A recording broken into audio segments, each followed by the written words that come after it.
Abra comigo lá em Salmo 1. Feliz, como é feliz aquele que não segue o conselho dos ímpios, não imita a conduta dos pecadores, nem se assenta na roda dos zombadores. Ao contrário, sua satisfação está na lei do Senhor, e nessa lei medita dia e noite. É como árvore plantada à beira de águas correntes. Dá fruto no tempo certo, e suas folhas não murcham. Tudo o que ele faz prospera. Não é o caso dos ímpios. São como palha que o vento leva. Por isso, os ímpios não resistirão no julgamento, nem os pecadores na comunidade dos justos. Pois o Senhor aprova o caminho dos justos, mas o caminho dos ímpios leva à destruição. Feche seus olhos. Senhor Deus, nos dê a Tua palavra nesta noite. Fale poderosamente aos nossos corações. Nós viemos aqui, Pai, para ouvir a Tua voz. Que o Senhor repreenda do nosso meio todo ruído, toda interferência, tudo aquilo que vem para atrapalhar. Que eu seja apenas um canal, um instrumento, para que o Teu Espírito possa falar aos nossos corações. Que o Teu Espírito possa ter total liberdade para nos convencer de tudo aquilo que precisamos. E que nesta noite, Pai amado, possamos ser transformados pela Tua palavra. Possamos ser renovados, edificados pela Tua palavra. É o que eu te peço e o que eu desejo, em nome de Jesus. Amém. Amém. O tema dessa mensagem é, põe aí, Natália, para nós.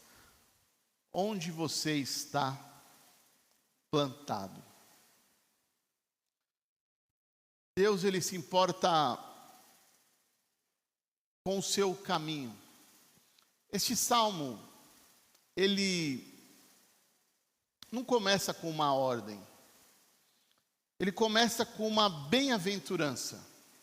Talvez na sua Bíblia está escrito bem-aventurado. E algumas traduções já está meio que traduzido. Feliz. Feliz é. Feliz é. Na minha versão aqui, a NVI está dizendo como é feliz. A gente leu aí também na NVT. Feliz é, que é a melhor tradução que eu uso. Feliz é aquele que não segue. É como se Deus estivesse dizendo: eu me importo com a sua felicidade. Eu me importo com a sua felicidade. Mas eu preciso te ensinar aonde ela nasce. A sua felicidade nasce de algum lugar. Vivemos em um tempo de muita informação, mas muitos conselhos, muitas vozes. Nunca foi tão fácil ouvir, mas nunca foi tão difícil discernir. É um tempo onde as informações são instantâneas. Hoje, se acontecer algo lá do outro lado do planeta, lá na China, nós iremos saber imediatamente, ao mesmo tempo. Nunca foi tão fácil obter informação, mas é um tempo de difícil discernimento. Eu li uma matéria essa semana, e até uma pessoa dando um alerta, falando que o ano de 2026 vai ser preciso tomar muito cuidado. Ele falava isso usando já a inteligência artificial, e enquanto ele falava, ia mudando o seu rosto, e ele usava a imagem que ele queria. Ele usou a imagem do Lula, ele usou a imagem do Bolsonaro, ele usou a imagem do Vinícius Júnior, ele usou a imagem da Virgínia, do Zé Felipe, da Ana Castela, quem que você imaginar que está em alta aí. E conforme ele ia falando, ia mudando. E a voz também mudava. Então o ano de 2026 está se aperfeiçoando isso. E está muito fácil a gente ser enganado. Então, é um tempo que as informações estão rápidas, mas é preciso discernimento. Como está necessário obter discernimento? Então, esse Salmo 1, ele é pastoral porque Deus ele não está apontando o dedo, ele está apontando um caminho, uma direção. E hoje, o Espírito Santo de Deus, através deste salmo, ele não está aqui para te acusar, para apontar o dedo e acusar você, mas ele está aqui para te reposicionar, colocar você no caminho certo. Mas para isso é necessário obter algumas orientações, algumas direções. A primeira dela é que a vida espiritual começa com o que a gente escuta. Feliz é aquele, põe aí o versículo 1. Feliz é aquele que não segue o conselho dos perversos ou dos ímpios. Feliz é aquele que não ouve o conselho. Repare que esse texto descreve um processo lento.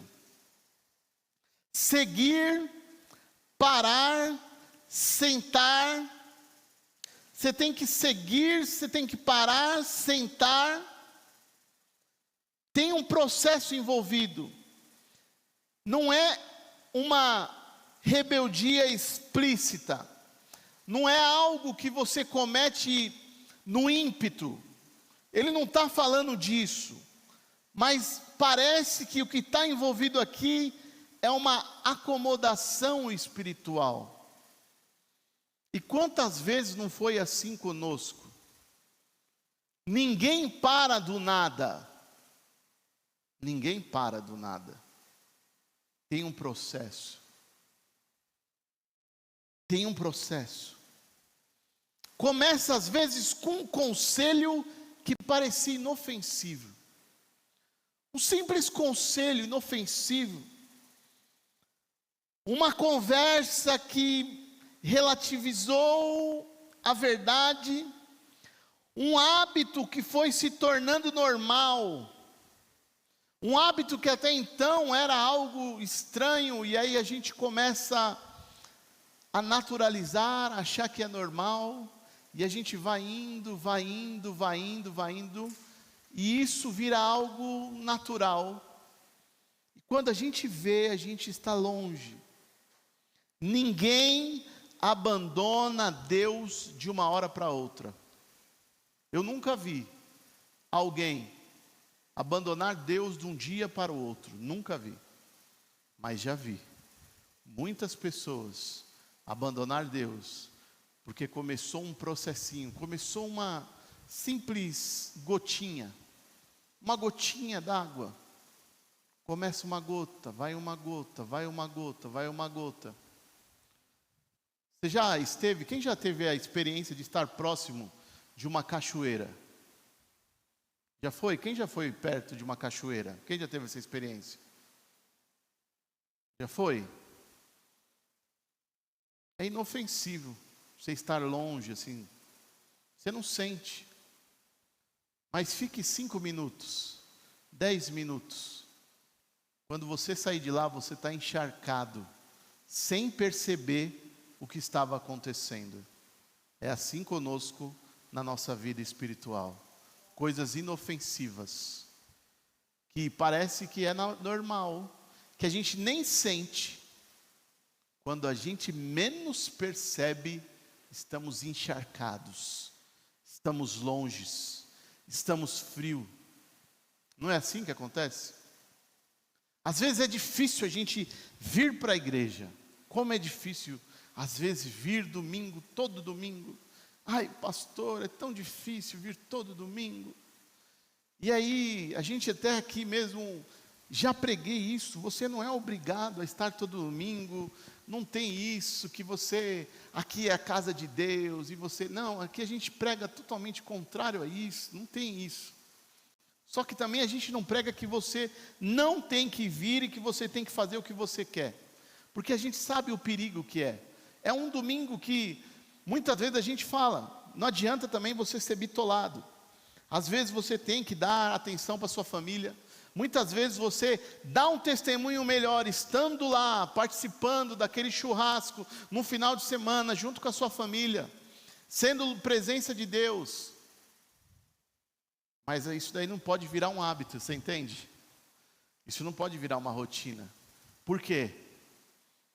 Quando menos você percebe, você não tem mais força para estar aqui em culto nenhum.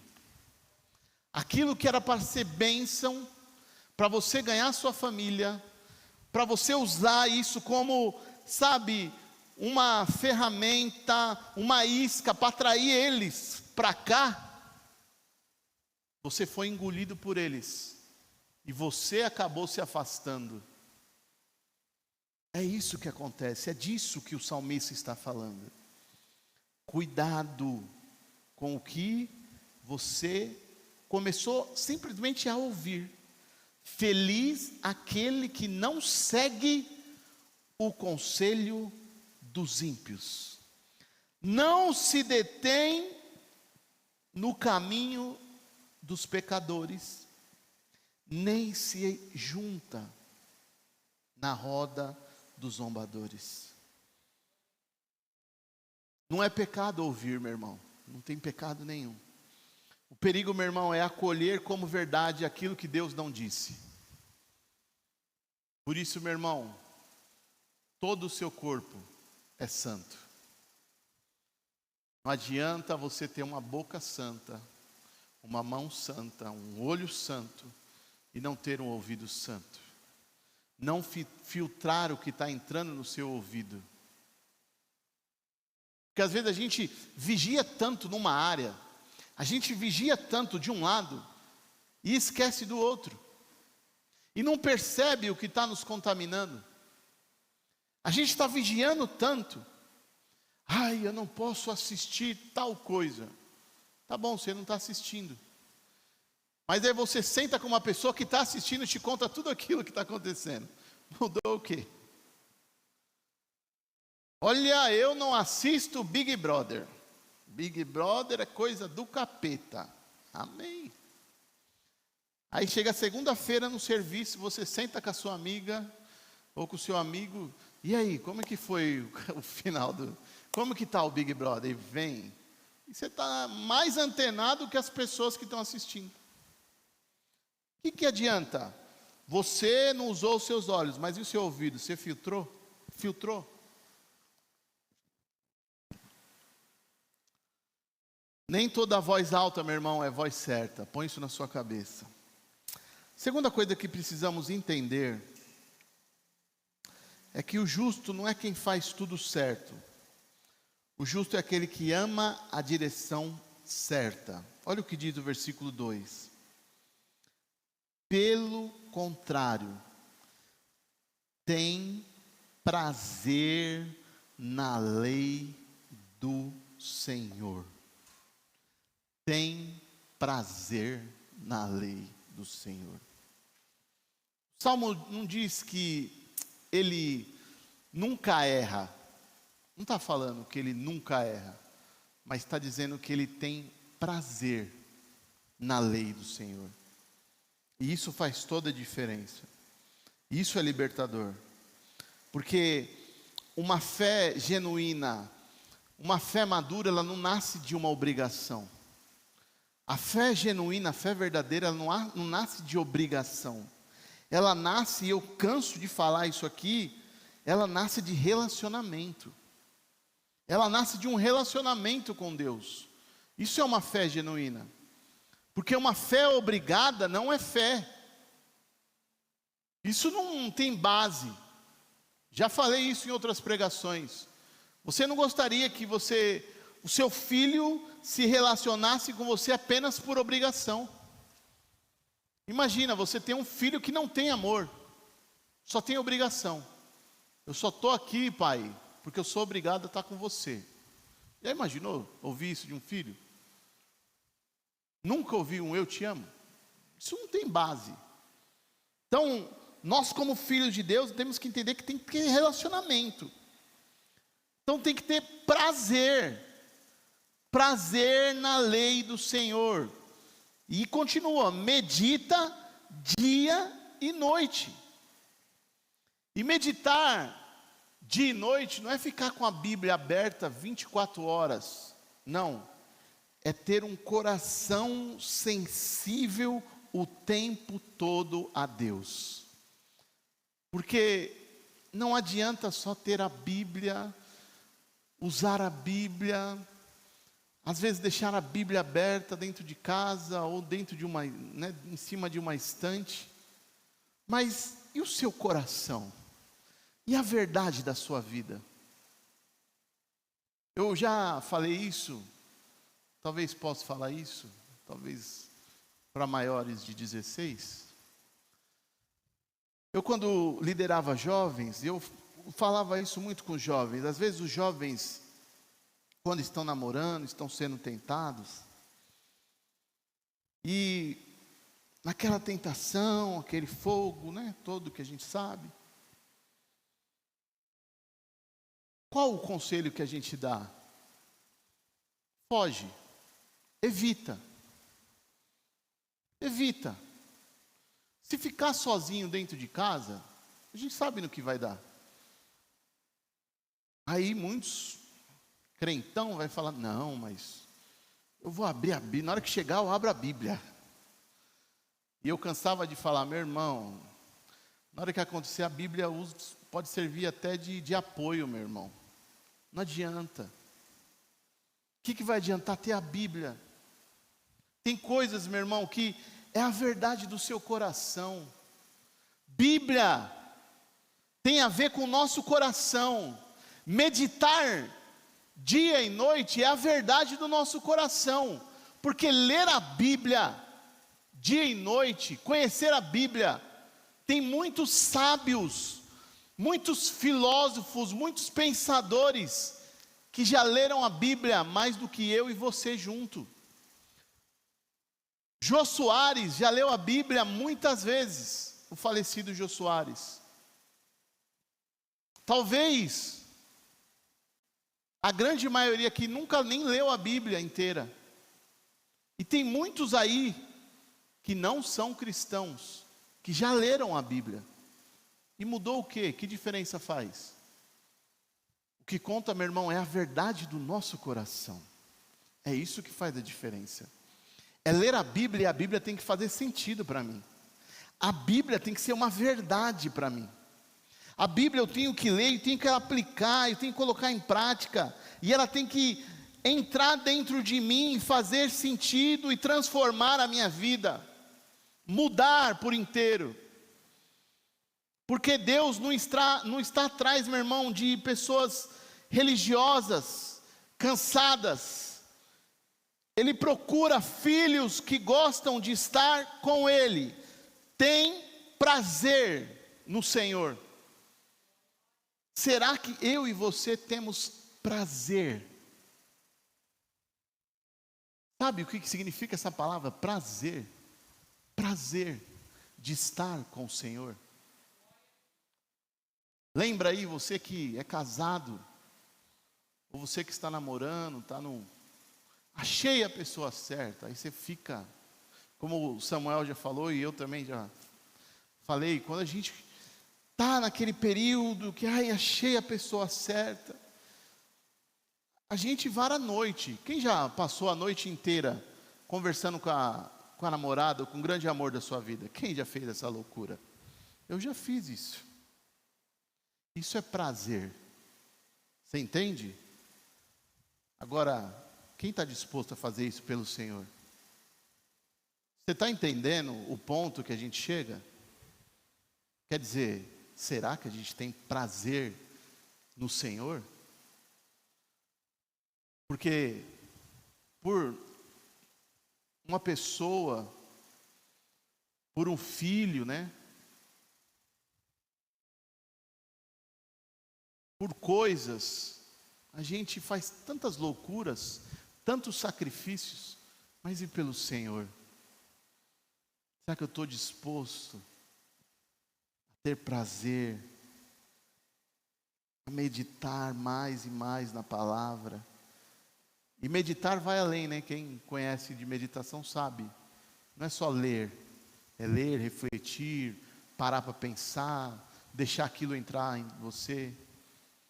Então, meu irmão, quando a palavra de Deus vira prazer, aí a oração deixa de virar peso e passa a ser refúgio, o lugar de refúgio. Então, Deus, ele não quer só obediência, ele quer afeição, ele quer amor. Não adianta só obediência sem amor, obediência por medo, porque todos nós obedecemos a uma ordem policial. Quem é o doido aqui que o policial fala, para, você continua? Tem algum doido que é capaz de fazer isso? O policial fala, para, você não vou parar. Você não vai fazer isso. Mas você ama o policial? Você tem amor por ele? Então obedecer é simples. Mas ter amor, obedecer porque eu amo, entende a diferença? Eu amo ao ponto de obedecer a tudo que Ele manda. É diferente.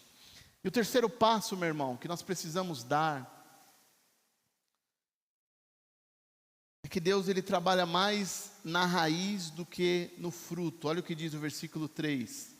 É como árvore plantada à margem do rio, ou junto ao ribeiro. É como árvore plantada. Essa árvore, meu irmão, não é improvisada. Ela foi plantada. E plantar leva tempo. A pregação estava aqui pronta. E hoje eu tive a oportunidade, não foi combinado. Eu fui ali na Grande Maravilha, no paraíso do irmão Moacir. E eu vi algumas plantações que ele tem. E como é bom chegar num lugar onde a gente pode entrar e está cheio de frutos, não é? Gostoso. Eu entrei naquele lugar. Posso fazer uma propagandinha? Peguei uma uvinha, uma acerola, limão, goiaba. Já do pé assim, você já tira. É gostoso, não é? Maravilhoso. Mas leva tempo para chegar o dia que eu cheguei ali e vi tudo pronto. Levou um tempo. Plantada junto à margem do rio. Plantar leva tempo. Tem pessoas que só quer o fruto, não quer esperar o tempo certo. Comer o fruto é bom, mas esperar o tempo. O tempo para frutificar. Que é gostoso chegar, olhar e ver, oh, que bênção.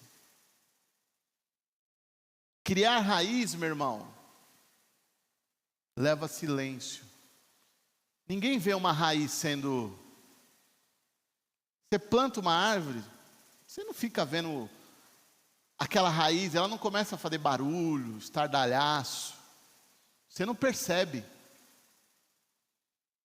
Tem raízes, meu irmão, que vai. E ela cresce tanto, que começa a fazer até estrago. Mas ninguém nem percebe. Mas dia após dia, aquela raiz vai se infiltrando no solo. Ela vai indo. É um processo. E vai indo. Eu lembro uma vez, lá em São Paulo, no prédio do irmão Ziel, né? O Ziel era síndico e meu irmão Samuel morava lá. Tinha uma árvore, que aquela raiz estava longe. Uma árvore longe, e a raiz cresceu tanto, que ela entrou dentro do banheiro do apartamento do térreo. E aí teve que quebrar piso, deu um problema, né, Zé? Ninguém percebeu, ninguém ouviu. Quando viu já foi. Mas quanto tempo você acha que levou? Aquele prédio ali devia ter quantos anos já? 30 anos, né, Osiel? 30 anos. Aquela raiz se aprofundando, se aprofundando. E aonde tinha espaço ela ia indo. Crescer de verdade, meu irmão, leva processo. E o versículo 3, continuando, diz que dá fruto imediatamente. É isso que está dizendo? Dá fruto no tempo certo.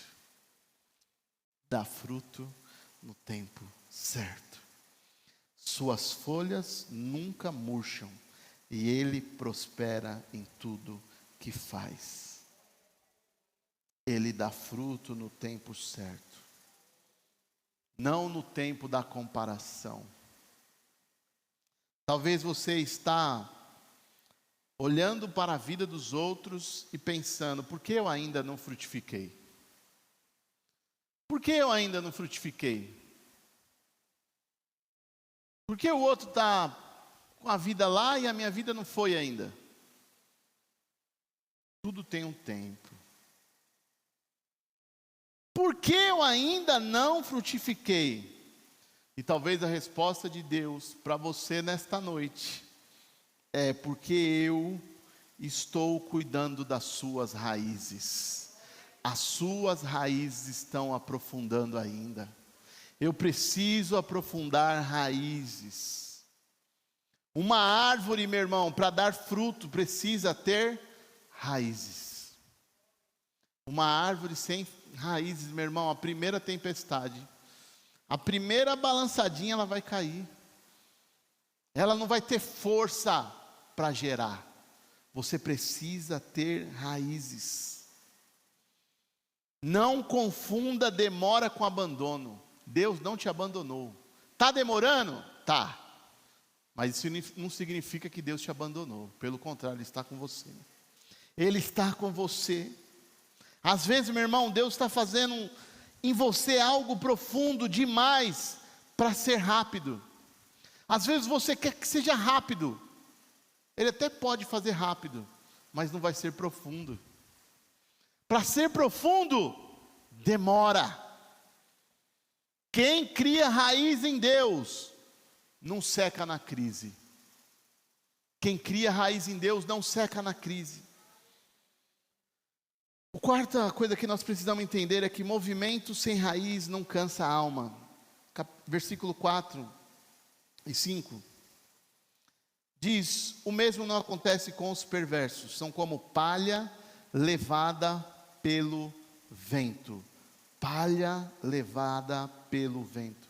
A palha, meu irmão, ela se move muito rápido. A palha, ela vai rápido, mas tem uma diferença: a palha não decide para onde vai. Você já viu palha decidir para onde vai? Palha não decide. Ela se movimenta rápido, mas ela não sabe para onde vai.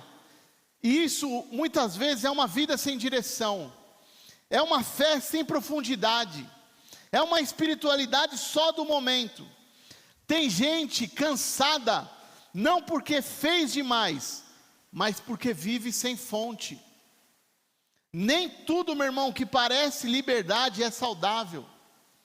Às vezes é só uma falta de uma estrutura interior, porque sem raiz, qualquer vento vira crise.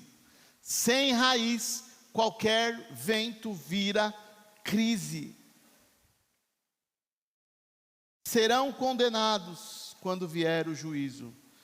Os pecadores não terão lugar entre os justos.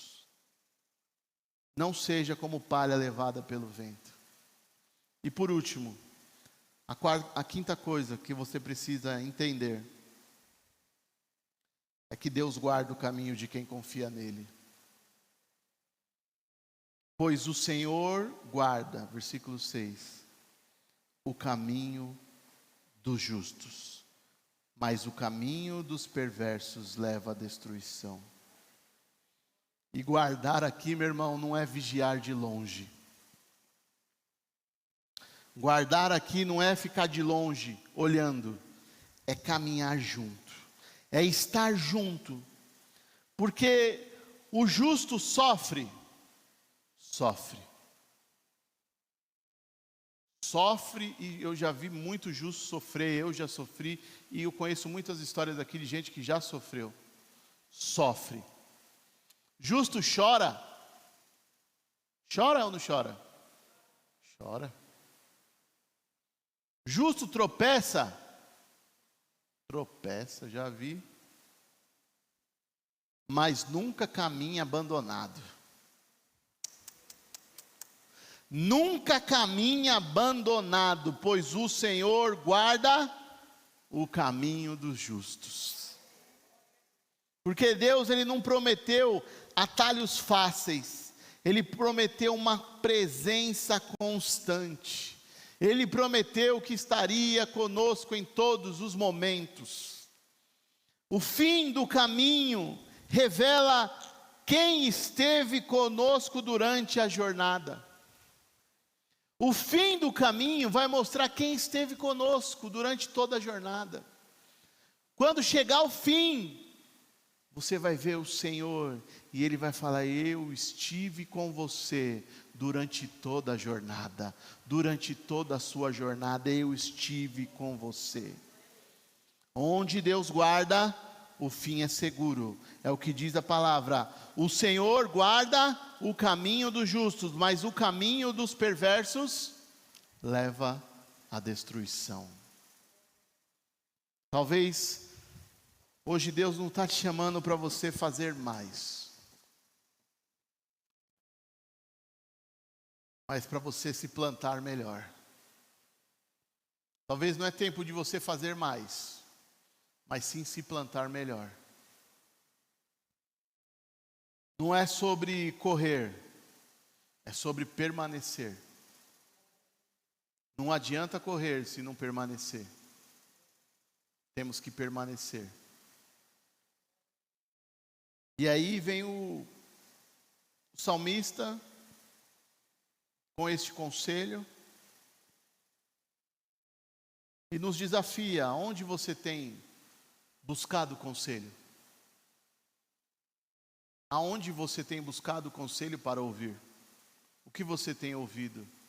Da onde? Quais são as fontes que você tem buscado para ouvir conselhos? Porque ele diz: feliz aquele que não segue conselho dos perversos. Quais são os conselhos que você tem buscado?